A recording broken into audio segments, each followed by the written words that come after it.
د دوړو جهانو سردار مبارک له الله پاک له پیغمبري نو ورکړي چې پاک پیغمبر مبارک به ته غار حرا ته غار حرا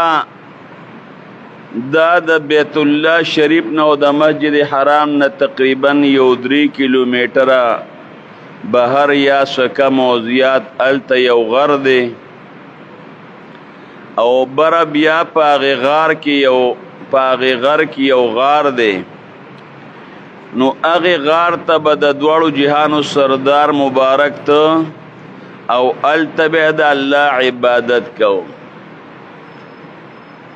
حضرت عائشہ رضی اللہ عنہ فرمائی حبب الیہ الخلا پاک پیغمبر مبارک ته ځان لوال خوښ شو ځکه د مکې مکرمې خلک دا په کفر او شرک کې مبتلا و د بوتانو عبادت به کو نو د دواړو جهانو سردار مبارک به د مکې نه بهر لاړ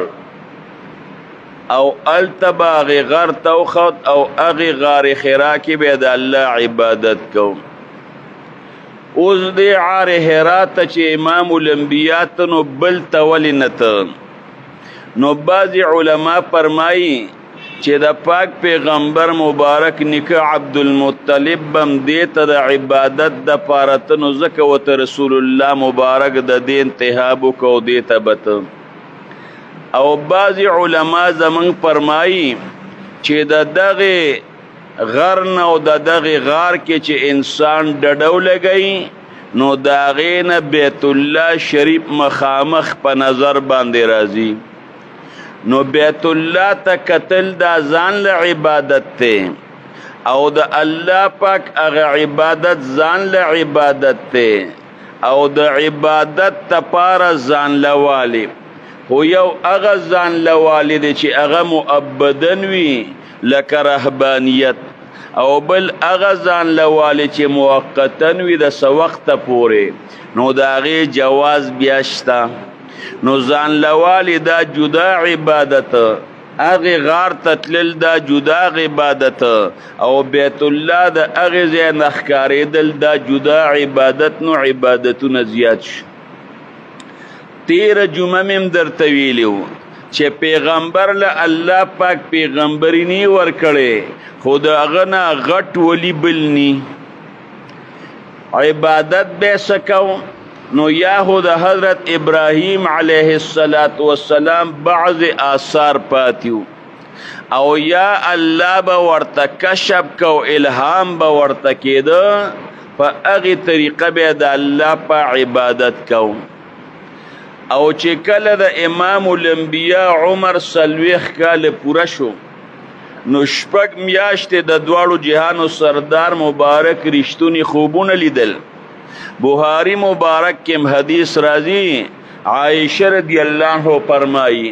اول ما بدأ من الوحی الرؤیا الصالحه لومبه چې کله د وحی هغه شروع شوه هغه د رښتونو خوبونو نه شروع شوه پاک پیغمبر مبارک چې به کم خوب ولیده نو د هغې تعبیر به داسې واضح و لکه د سبا د رڼا ته ګوره څه چې بیا په خوب بعضې وخت کې وایي یاره وایي دا کار دا ځای خو مه ولیده او دا خو ما په خوب کې هم دا ځای داسې لیدی و دې ځای ته خو زه رالمه او دې ته په خوب کې هم زه راغلی ومه یاره دا خو زماغه خوب رښتونی شو نو چې کم خوب به د پاک پیغمبر مبارک به کم خوب ولیده بلکل اقا شان به په نفس الامر کې هغه واقع کېدل رښتیا خوبونه به لیدل 6 میاشتې امام الانبیا د خوبونو دا سلسله دا داسې جاری وه د دې نه علاوه پاک پیغمبر مبارک به رڼاګانې هم لیدې پاک پیغمبر مبارک به وازونه اوریدل حضرت خدیجې رضی الله عنها ته به وی اوازونه اورمه او رڼاګانې وینم رڼاګانې راته ښکاري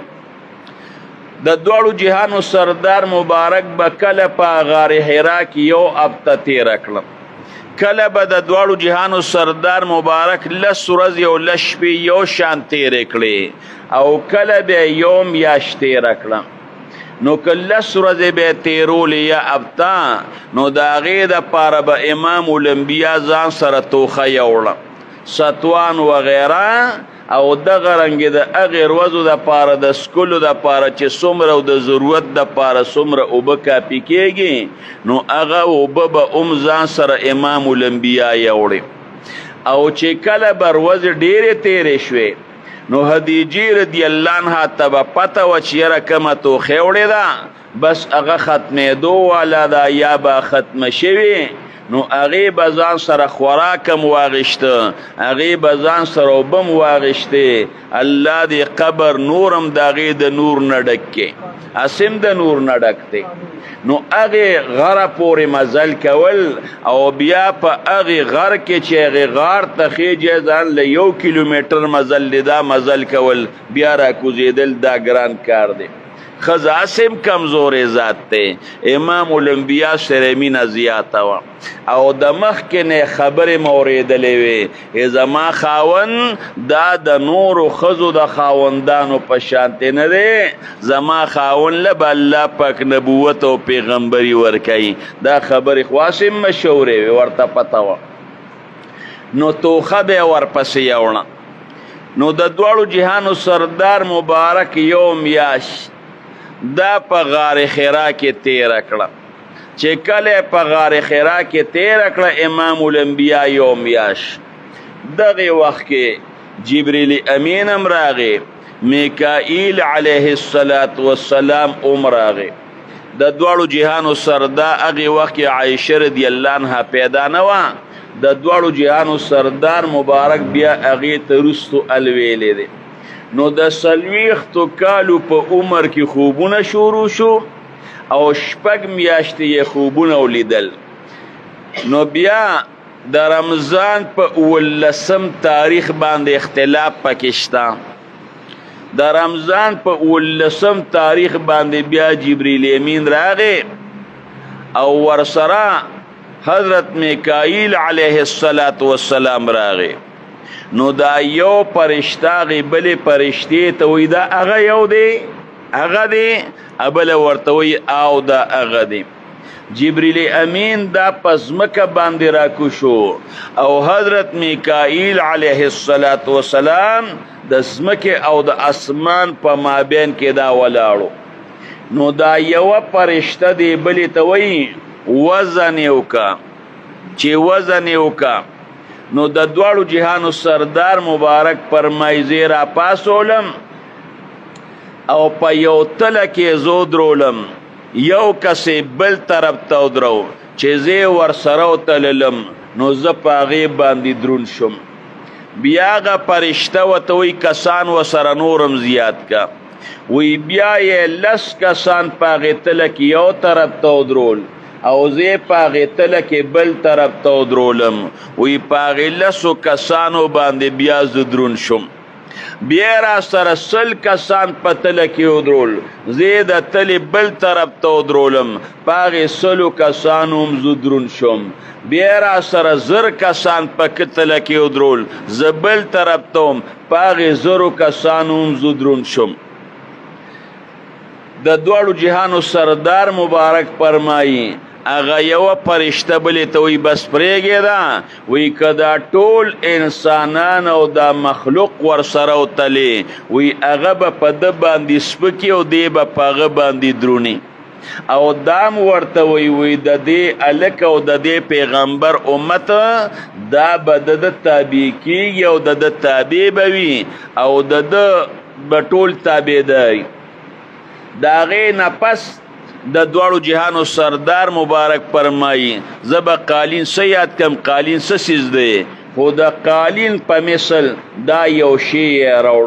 چې په هغې کې جواهرات هم لګېدلي وو او په هغې کې ملغلرې هم لګېدلې وې د دواړو جهانو سردار مبارک فرمایي وایي زه په هغې باندې کېنولم سمیلولم وی دا یو پرشته دی بلی پرشته ته وایي چې دا خېټه ورله وشلوه او داسې ورله دا خېټه ووینځه لکه بنده چې لوښي وینځي داسې ورته ووي وی زما دا خېټه مبارکې وشلوله ځان سره چړې راوړې وې وی دا یې راله وشلوله د دې قوړه تینواله تر دې نامه پورې حضرت انس رضی الله عنه فرمایي هغه د رسول الله مبارک 10 کاله خدمت کړی دی وی چې کله د امام الانبیا خېټه مبارکه بخکاره شوه وی د دې ځای نه د دې ځای پورې نرۍ غوندې د شلېدو د اپریشن هغه نښه به پې ښکارېده وی داسې وله دا خېټه ووینځه لکه چې څنګه بنده لوښي وینځي د زمزم اوبې ځان سره راوړې وې په هغې باندې ما له خېټه ووینځله بیا دا یو پرشته دی بلې پرشتې ته وایي وی دا زړه م ورله داسې ووینځه لکه خلک چې لوښي وینځي وی د هغې نه پس زما غزړه هغه یې بیا ووینځه بیا زما غزړې په خپل ځای باندې کېښوده واپس یې په هغې باندې لاس راخ که هغه ځای زما واپس ټیک شو وی د هغې نه په جبریل امین ما ته وایي چې اقرأ اولوله نو سولوله نو بعضې علما فرمایي یو روایت پکې شته چې د شنې ریخمو په کپړه کې امام الانبیا له یو صحیفه راوړې وه ورته یې دا اولوله نو پاک پیغمبر مبارک وته ما انا بقارئ زه خو لوستونکی نیمه لکه یو سړی چې امي محض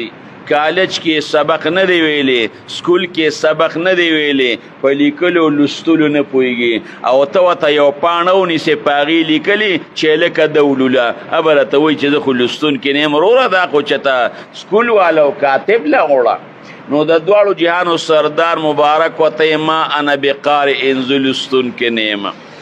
بیا د دواړو جهانو سردار مبارک فرمایي وی ځان ته را تر غاړه باسلمه او زور یې راله راکه ښه برابر ښه مکمل او برابر زور پاک پیغمبر مبارک وی راله راکه او بعضې علما وی چې نه د ریخمو په کپړه کې لیکل نو داسې ورته وی چې اقرأ لوله د دواړو جهانو سردار مبارک وته ما انا بقارئ بیا یې پاک پیغمبر مبارک له زور ورکه په دویم ځل ځان ته را تر غاړه بس بیا امام الانبیا ته اقرأ اولوله په دریم ځل امام الانبیا وته ما انا بقارئ زه لوستونکی نه یم بیا ځان ته را تر غاړه بس زور یې ورله ورکه اوس ګوره په یادو یو ماشوم ته ته ما پسې بچی لوله او ته ورته یو آیات دوی نه خو لوستلی شي نو د پاک پیغمبر ورکه مضبوطه حافظه وه ولې په یادو لوستل نشو کولی نو چې فرشتې ناګهانه راشي سینه وشلیږي طولو شي او دې خوا یو هیبت او یره په انسان باندې راشي ته به وایې چې د الله پیغمبر باندې یره څنګه راله نو ګوره دا یره دا د اسباب طبیعیونه ده د دې د نبوت سره هیڅ منافات نشته د الله په پیغمبر ته به راتلی شي ټوخې پې راتلی شي یره پې راتلی شي جنون او لیونتوب پې نشي راتلی نو پاک پیغمبر مبارک له زورم ورکه نو امام الانبیا وته چې دې وخت کې زه لوستل نشم کولی بیا جبریل امین دا 15 آیاتونه ورته وی اقرأ بسم ربک الذی خلق اقرأ لوله بسم ربک په نوم د هغې رب خلق چې دا ټول مخلوق او دا ارس الله پیدا کړی دی هغه ذات چې دا ټول مخلوق پیدا کړی دی نو هغه ذات تعالی د لوستلو توفیق هم درکولی شي اقرأ بسم ربک اولوله په نوم د رب چاته ویلی کېږي تربیت ته نو تربیت به الله کله کوي چې د عدم نه الله وجود ته راولي چې الله یې موجود کی اله به تربیت کوي نو هغه ذات چې الله پاک دا مخلوق د نش نشته که د عدم نه وجود ته راوسته او هغه د دې تربیت کوي نو هغه په دې باندې قدرت هم لري چې طالب د لوستلو توفیق درکړي آیات کې نور خبرې نه کوم بیا هغه خبرې دغه کېږي د اوږدېږي نو خیر دا آیاتونه اقرأ بسم ربک الذی خلق خلق الانسان من علق اقرأ وربك الاکرم الذي علم بالقلم علم الانسان ما لم يعلم. دا آیاتونه نازل شو او د دوړو جهانو سردار مبارک تم جبریل انوی بشک ته د الله رښتونه پیغمبر او د الله نبی وي. د دوړو جهانو سردار مبارک د اغه را روان شو چې کله پاک پیغمبر مبارک راته امام الانبیاء فرمایي په داسې کاڼي او په داسې بوټي زه را تیر شوی نه یم چې هغې دې په ما باندې سلام نه چولې. یو کاڼي نه به آواز شو السلام علیک یا نبی الله، السلام علیک یا رسول الله. د بلې اونې نه به آواز شو السلام علیک یا رسول الله. هېڅ به مې لیدل نه، اونې به او کاڼې به سلام به چو. د حضرت جابر ابن سمره رضی الله عنه روایت ته، د مسلم مبارک روایت ته غالبا د دوړو جهانو سردار مبارک فرمایي وی هغه کاڼې زه اوسم پیژنم چې الله پاک ما له پیغمبري نه ورا کړې او په ما باندې به سلام وچو. د دوړو جهانو سردار مبارک چې کور ته راغی هلته تخولي بېدلې وې، په لاره پې یخې واګانې ولګېدې، نو چې کور ته راغې د یخنۍ تبه پې راله. حضرت خدیجې رضی الله عنها ته څه وایي زملوني صادر کې مې رونغاړی په ما باندې صادر واچوې، زملوني په ما باندې صادر واچوې. حضرت خدیجې رضی الله عنها هوښیاره بیبي وه، زر پاک پیغمبر مبارک باندې صادر ور واچو. اوس زمونږه لږ دې ته سوچ وکړه، یو سړی چې کور ته راشي او د هغه تبی او یا طبیعت یې خرابي کټ را دې خوا که چې پکې سملمه پکې راته ازاد که، نو زمونږه دا زنانه څه وایي یه سړي د څه چل دی د باندې خیر خو دی که نه څه چل شوی دی، انصافدار یې کټ ورته راکاږه، بیوقوفې خرې کټ راکاږه چې هغه کټ کې کینې او پکې آزاد کی، نو بیا ورته څه چل در باندې شوی دی، بیا ورته داسې ووایه. خدیجې رضی الله عنها ته صادر را باندې واچوه، زر یې پې صادر ور واچو. پاک پیغمبر ورکه ته وایي زملوني صادر تاسو په ما باندې واچوئ. زملینې یو نه وي د جمع لفظ وي، لکه یو سړی ښځې ته وایي ته په ما صادر واچوه او یا تاسو په ما باندې صادر واچوئ. نو د دواړو جهانو سردار مبارک لفظ استعمال که خو د چا د تاسو په ما صادر واچوئ. حضرت خدیجه رضی الله عنها د امام الانبیاء بیبی ده او پاک پیغمبر مبارک ورته ته نه وایي تاسو ورته وایي. نو لږ پښتنو کم ځای دی سم دی وي اوښه کم ځای دی سم دی چې لا پاتې دی هغه سوخه. نو ته او ته نو د خدای خاطر وکړه چې د ښځې او د خاوند په مابین کې توتی او دا ګډې وډې خبرې دا ماشوم به خره لویږي که دا به انسانان لویږي. ستا دا بچي خو چې راغټېږي نو چې دا غټېږي نو دا په ماشوموالي کې انسان و خو تا ته خر جوړ کړ. نه، ښځه او خاوند چې کور کې یو بل سره خبرې کوي نو دا د دغه ماشوم دپاره مدرسه ده، په داسې انداز باندې به یو بل سره خبرې کوي چې د ماشومانو تربیت دا په احسنه طریقه باندې وشي. که د ته په ځای د ښځې ته تاسو ووې ولې ستا عزت پې کم شو؟ خو ستا د ژوند ملګرې ده، د هغې نه زیات قریبي ستا د ژوند ملګری څوک دی؟ د هغې نه زیات ستا ته نږدې څوک دی؟ د هغې نه زیات په تا باندې خفه کېږي څوک؟ نو که د ته په ځای باندې انسان تاسو لفظ او د جمع عیسیه استعمال کړي ډېره به بهتره. د امام الانبیاء دا سیرت موږ د سره پاره وایو او دا د دې لپاره چې انسان وګوري د ما د پاک پیغمبر مبارک ژوند څنګه چې کله د دواړو جهانو سردار مبارک کله ښه برابر په قلاره شو، حضرت خدیجې رضی الله عنها ته ټول الوې او ورته وایي لقد خشیت علی نفسی، زه په خپل ځان باندې یریږم. حضرت حجیزه رضی اللہ عنہ توی کلا هرگز داسې نه ده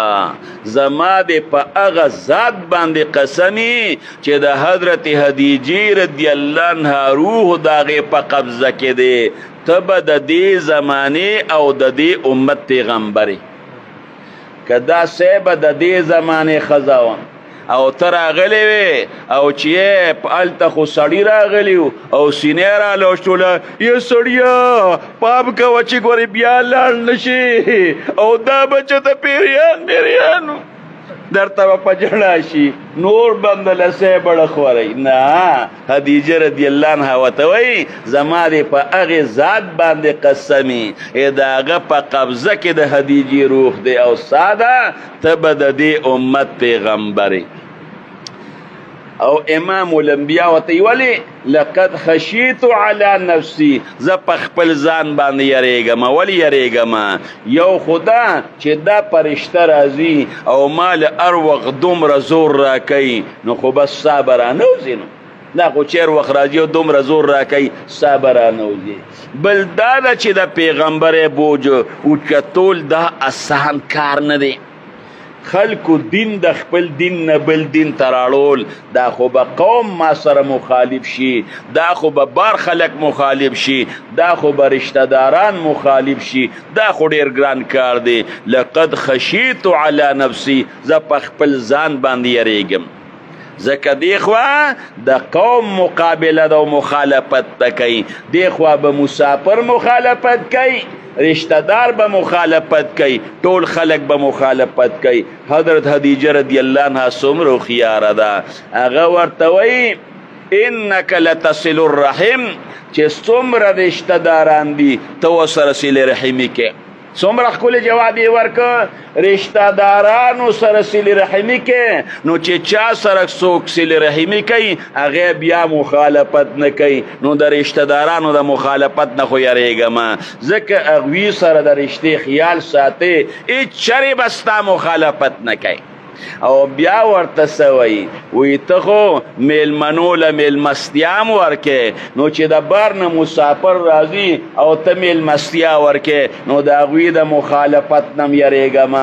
اب هم هېڅ چرې ستا مخالفت نه کوي او بیا ورته څه وایي وایي ته خو د خلکو بوجونه اوچتې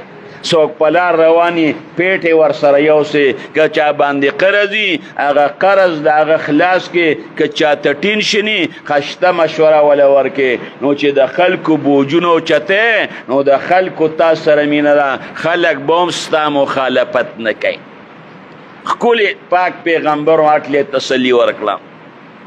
د دې نه څه معلومه شوه هوښیاره ښځه هغه ده چې خاوند له بړه خورئ نه چې ګورې سړیه بار ته ونځې نه تسلي به وله ورکوي ړه به وله ورکوي بیا حضرت خدیجه رضی الله عنها څومره هوښیاره ده لاړه د خپل ترزوی را ورقه ابن نوفل او د دواړو جهانو سردار مبارک په اول ځلبونه ته ولې که ورقه ابن نوفل په اول بلبوزمه اسې ناغه داسې خبره ونه کي د امام الانبیا ړه خفه نشي که د هغه ری سی وه خو امام الانبیا به بوزم که ری سی نه ونې بوزم نو چې کره ورقه ابن نوفل بوتله دا ورقه ابن نوفل لاړه دا د حضرت خدیجې رضی الله عنها د ترزوی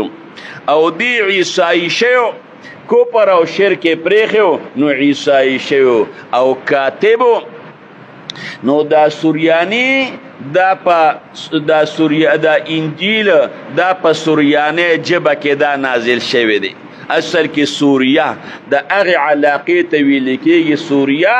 نو د دې وجې نو زمونږ دې وطن ته چې کوم دی دې ځای ته موږ ته را پښتانه ولې وایي پوه شوې که نه ځکه دې ځای کې دا موږ چې کوم اوسېږو دې ځای کې نو هغې ته نسبت دی یا فرض که مثلا د افغانستان د ژبې خلک ویې لکه افغاني وایي پوهېږې پوه که نه هغې ځای ته نسبت دی نو د هغې ځای چې کوم نوم و سوریه نو دا سوریاني هغې ته نسبت دی یا فرض که مثلا عبراني کله چې عیسی حضرت ابراهیم علیه السلام هغه بیا لاړه او داسې عبور یې وکړه په دریاب باندې اوړېدو عبور یې وکړه نو رب العالمین ورته دغه ژبه عبراني یې ورته وښوله نو په دې وجه هغې ته عبراني وایي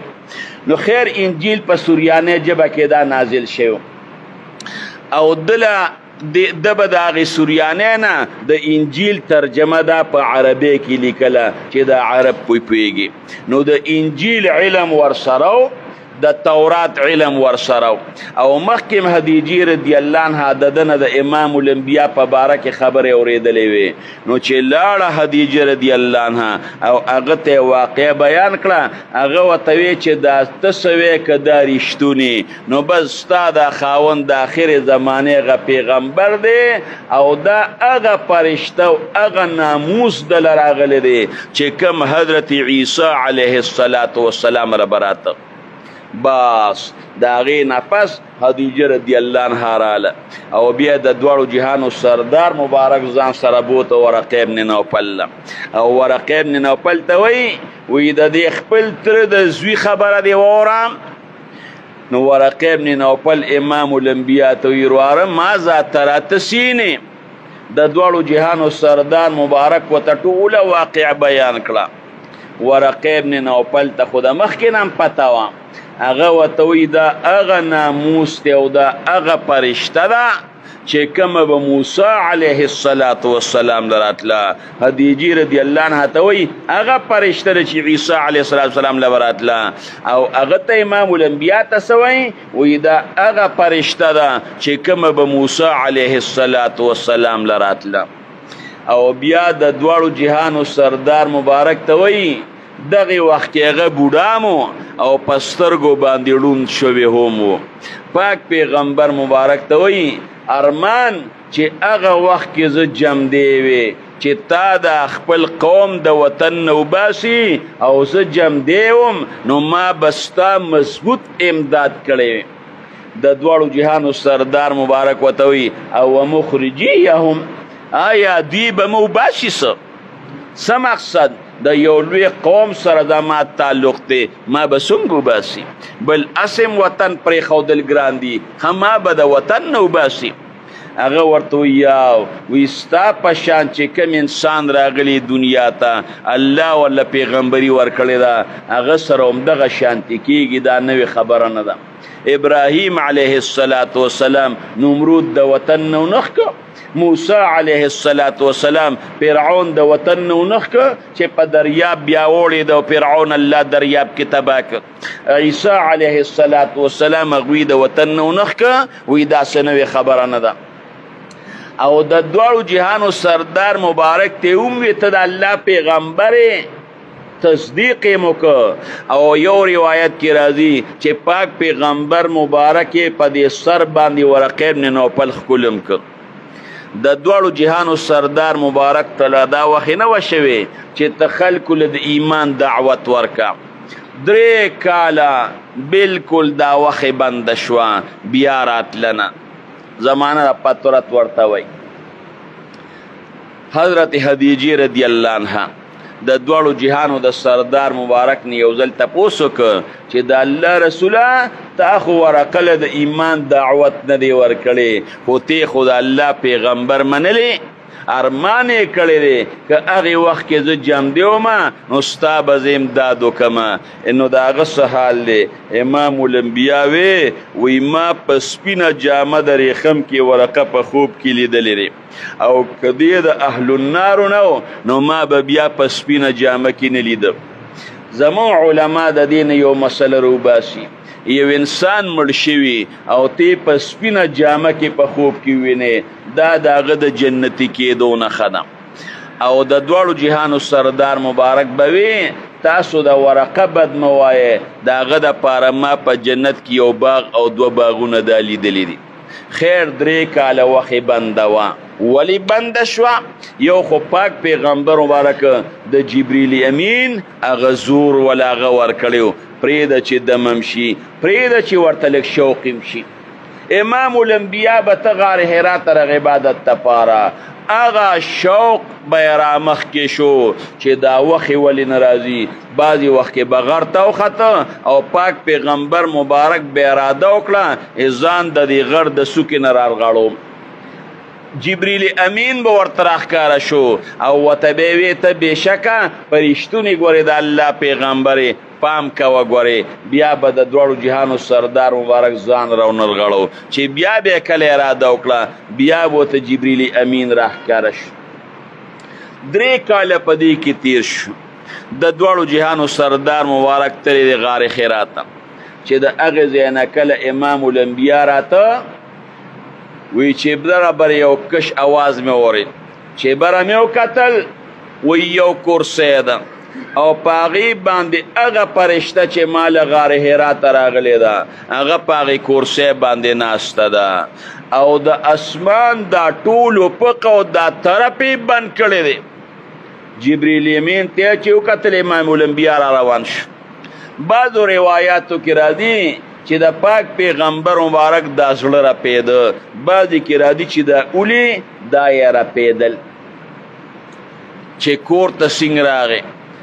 حضرت حدیجی رضی الله عنها ته وایي د سیرونی په ما باندې صادر را باندې واچوي دا خو بیا جبریل امین د هغه چته زور راله رانه کړي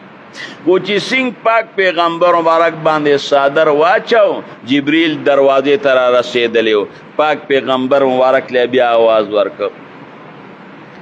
چې قوم پاک پیغمبر مبارک ته وایي یا ایها المدثر اے صادر اچونکیا قوم پاسا فانذر او دا خلق د الله د عذابون دا او يروا وربک بکبر او دا الله تعظیم بیان کا دا خلق د بوتانو عبادت کوي الله سره شریکان ګوري داسې خبرې ورته وکړه چې د الله پاک عصمت د دې خلکو دې زړونو ته وردن نشي پیغمبري میلاو شوې وه رسالت هم امام الانبیا ته میلاو شو دغه وخت کې د دواړو جهانو سردار مبارک بیا حضرت حدیجی رضی الله عنها په امام الانبیا باندې اول ایمان په ښځو کې حدیجی رضی الله عنها دا راوړ دومره هوښیاره وه د دواړو جهانو سردار مبارک به ورته وی دا فرشته ماله راځي چې کله دا دویمه وخت اعلانه ورغلی یا ایها المدثر وی فرشته ما ته راښکاره کېږي حدیجی رضی الله عنها ورته وی چې کله دا فرشته تا ته راښکاره شي ما ته به وایي ښه وایي ښه چې جبریل امین راغی وی حدیجی وی هغه فرشته راله حدیجی رضی الله عنها به نه لیدله وی راله حضرت حدیجه رضی الله عنها پاک پیغمبر ورته وی راشه زما په دې ښي پتون باندې ته کښېنه په ښي پتون باندې امام الانبیا کېنو وی ښکاري درته فرشته وی اوس هم راته ښکاري وی راشه زما په دې ګس پتون باندې کېنه چې کله په ګس پتون باندې کېنو وی فرشته درته ښکاري وی یاو وی ما دې غېږ کې ما ته ډډه ووه ډډه یې ورته ووهله وی فرشته درته ښکاري وی اوس هم راته هغه جبریل ښکاري حدیجي رضی الله عنها سر تور که وی اوس درته ښکاري امام الانبیا وی غیبه شو ګوره د ښځې سر چې سرتوري که نه د رحمت فرشته کور کې نیساریږي وی قسم په الله چې دا فرشته ده که دا شیطان وي نو بیا به حیا نه کول څومره هوښیاره وه نو حضرت حدیجی رضی الله عنها د دواړو جهانو سردار مبارک باندې په ښځو کې لومبي ایمان راوړ او په سړو کې لومبي ایمان چې راوړی دی هغه حضرت ابوبکر صدیق رضی الله عنه راوړی دی او په غلامانو کې لومبي ایمان چې راوړی دی نو هغه زید ابن حارثه رضی الله عنه راوړی دی او په ماشومانو کې لومبي ایمان چې راوړی دی نو هغه حضرت علی کرم الله وجهه راوړی دی حضرت ابوبکر صدیق رضی الله عنه د دواړو جهانو د سردار مبارک نه په عمر کې یو 2 کاله کشر هغه ته پاک پیغمبر مبارک وی چې ابوبکر ماله خو الله پاک پیغمبري را کړی ده هغه ورته بالکل زما در باندې ایمان دی او ته د الله پیغمبر او ما در باندې ایمان راوړ بالکل تپوس ترنه نه کوم بې تپوسه مې ایمان راوړ خو د دواړو جهانو سردار مبارک ته وی ایمان خو مې در باندې راوړ بې دلیل مې نه دی غوښتی خو ایمان مې راوړ خو اسی یو تپوس در نکوم چې ستا د پیغمبرۍ نښه څه ده د دواړو جهانو سردار مبارک وتی د پیغمبرۍ نښه یادی وی یو حضرت ابوبکر صدیق رضی الله عنه یو ځل تلی شام ته نو په شام کې نور ملګري ورسره په دې کې یو عیسائی راهب راغی. نو هغه راهب چې راغی